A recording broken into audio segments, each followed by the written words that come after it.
Sir YSR Congress పార్టీకి MP Vijayasai Reddy రాజీనామా చేస్తున్నారు. అవును. పార్టీకి అలాగే రాజ్యసభ సీట్కి మీరేమంటారు సార్? ఒక పబ్లిక్గా రాజీనామా చేయడం వల్ల మరి పార్టీ కష్టకాలంలో ఉన్నప్పుడు రాజీనామా చేయకూడదని పార్టీ. అవును, మరి పార్టీ కష్టకాలంలో ఉన్నప్పుడు పార్టీకి నిలబడాలి, అప్పుడే వాళ్ళే కదా కావాల్సింది.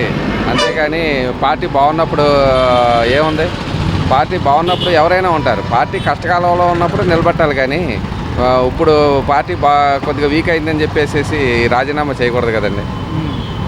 మరి నేను ఏ పార్టీలోకి వెళ్ళట్లేదు, నా వ్యక్తిగతంగానే నేను అది తర్వాత విషయం అండి. ముందు పార్టీ కష్టకాలంలో ఉన్నప్పుడు, ఇప్పుడు దాకా పార్టీలో ఉన్నారు కదా బాగున్నప్పుడు.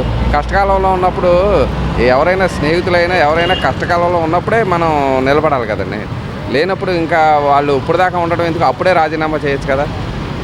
ఇప్పుడు కష్టకాలంలో ఉందని చెప్పేసి నాకు అవసరం లేదంటే ఎలా కుదురుద్దండి?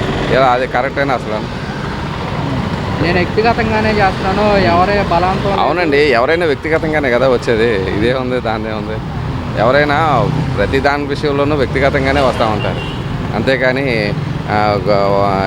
ఒక వ్యక్తిగతంగానే వచ్చి తర్వాత గ్రూపులు అవుతారు, తర్వాత వందలు అవుతారు, తర్వాత లక్షలు అవుతారు. అంతేకాని ఇప్పుడు పార్టీ వీక్గా ఉందని చెప్పేసి వదిలేసి వెళ్ళిపోతే ఎలాగండి? నేను ఏ పార్టీలోకి చేరను, నేను వ్యవసాయం చేసుకుంటాను అని చెప్తున్నారు. అవునండి, ఇప్పుడు పార్టీ కష్టకాలంలో ఉన్నప్పుడు నిలబడాలి కదా. తర్వాత విషయం తర్వాత అండి.